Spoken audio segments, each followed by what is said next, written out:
Hello everyone, this is Anushri from Sri Venkateshwara College of Engineering, currently studying in 8th SEM, Department of Computer Science and Engineering. Today I'm gonna present the topic on recognizing semi-natural and spontaneous speech emotions using deep neural networks under the guidance of Dr. Sanjeev Lingareddy sir, Department of Computer Science. When it comes to speech emotion recognition, we need to find deep emotional features to identify emotions from audio signals. Identifying emotions in spontaneous speech is novel and challenging subject. Several convolutional neural networks model were used to learn deep segmented level auditory representation of augmented MEL spectrograms. The proposed study introduced the novel technique for recognizing semi-natural and spontaneous speech emotion based on 1D 2D convolutional neural network with two layers of long short-term memory.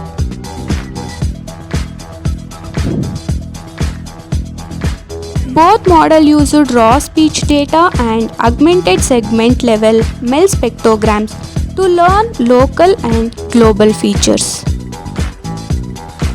The architecture of both models consists of 5 local features learning blocks, 2 LSTM layers and fully connected layer. When it comes to introduction, speech is an efficient, quick and fundamental way of human communication. Speech signals are one of the most natural ways humans express their emotions. Speech emotion recognition is a challenging task in artificial intelligence, pattern recognition, signal processing, and other fields. The existing studies have been on SER problems using data gathered in laboratory controlled conditions such as acted and simulated database to identify emotions. Acted emotions fails to accurately represent the features of human emotional expression in natural situations. Spontaneous emotions are more demanding and harder to describe than acted or semi-natural emotions. Emotions recognition in the wild has attracted much attention. Extracting the most discriminative features for the speech expression is essential for the SER frameworks.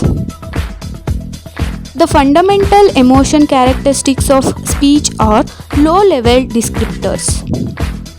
So the commonly used low-level descriptors consist of prosody, voice quality and spectral characteristics. Handcrafted audio features are utilized as an input of neural network utilizing transfer learning and deep learning approaches of SER. Overall outcome of handcrafted features extraction from specific emotion is very high. The extraction of handcrafted features generally requires human efforts. Accordingly, improved features extraction methods are required to effectively identify the most discriminative emotional features.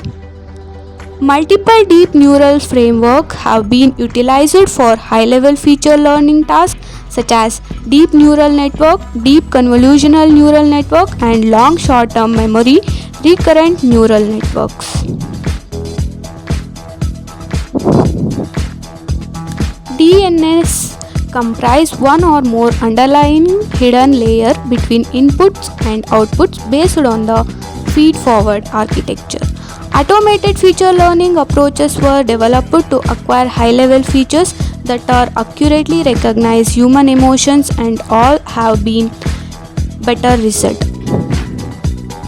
The DNN method was the first deep learning method deployed correlated with handcrafted acoustic characteristics.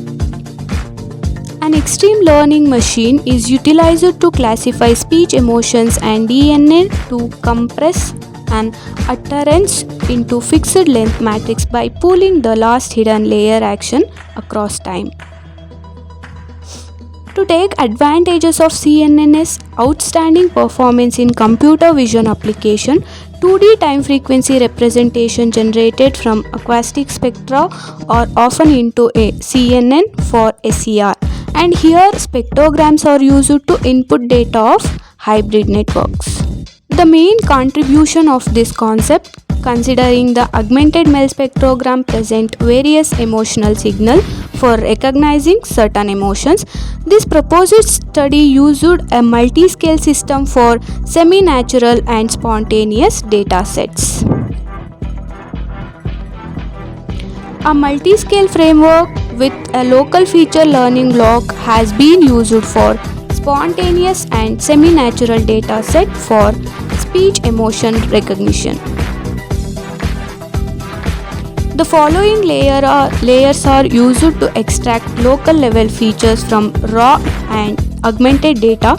Those are batch normalization, exponential linear unit, and max pooling layer in the local featuring learning block. Two LSTM layers are added to build networks that are connected to LFLB to learn long-term dependency from a series of obtained characters.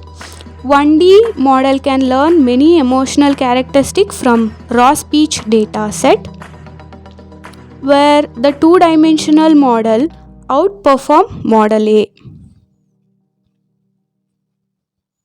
Model B was designed to learn local correlation and global contextual information from an augmented MEL spectrogram. The LFLB layers may handle the augmented MEL spectrogram as a series. So on two models, the proposed approach is divided into three sections: preparation of raw data, the second one is learning local and global features, and the third one is learning the architecture of both Model A and Model B. So the first one is preparation of the raw data, and the second one is deep feature learning, and the third one is local feature learning, and the fourth one is global features learning, and the last one is architecture of both Model A and Model B. As a result, the proposed model's performance was evaluated using semi-natural and spontaneous data sets. We evaluated our models using two experiments. The first model was performed using a raw audio samples, and the second was performed using an augmented MEL spectrogram.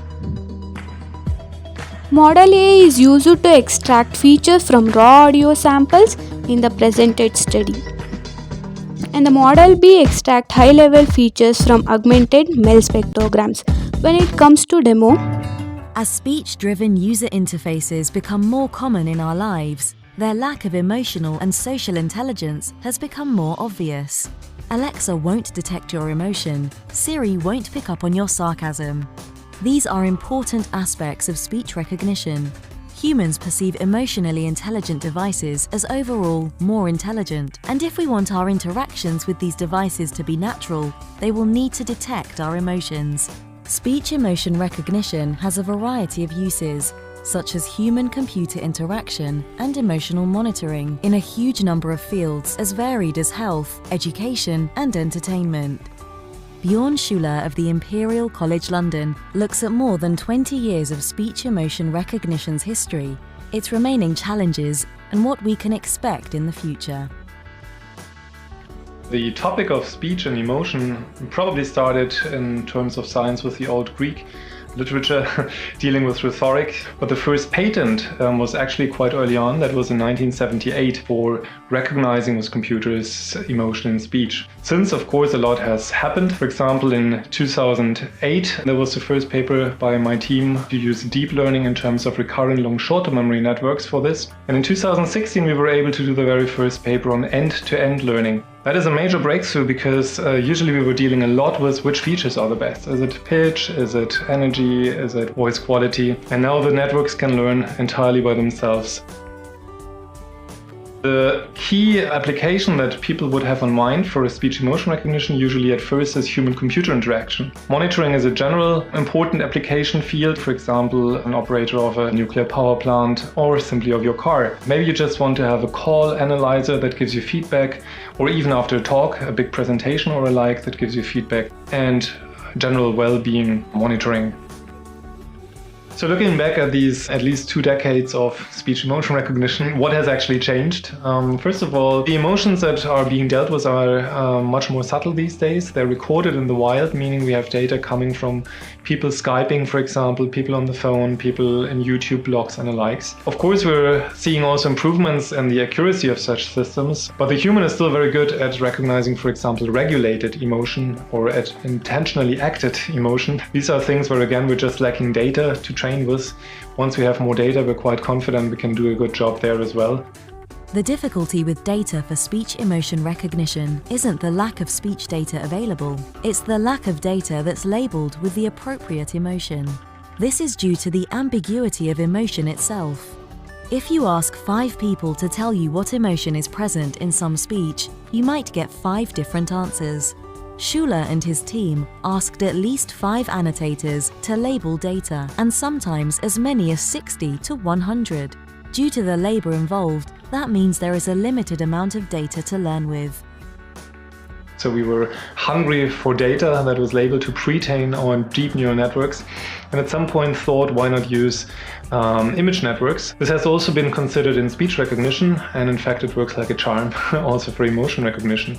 So basically using spectral representations as an image, could be capsular coefficients, could be scalograms, could just be an FFT spectrogram, and use image pre-trained networks and can recognize emotion in speech as if it were an image. The field has changed over the last 2 years, but of course we're hoping to see more progress in reaching human parity on all levels. I'm pretty curious to see a better coupling between analysis and synthesis at this point, because a human learns a lot about language, about speech by also speaking, obviously. We've done some very encouraging studies in the recent past showing that we can train a speech emotion recognizer on artificially synthesized speech emotion, and it performed actually quite well. And also help with the bottleneck of too little data if the computer can generate it itself. I'm quite hopeful. For more about the technology's processes and history, read Speech Emotion Recognition, 2 decades in a nutshell, benchmarks and ongoing trends, a review article in the May 2018 Communications of the ACM.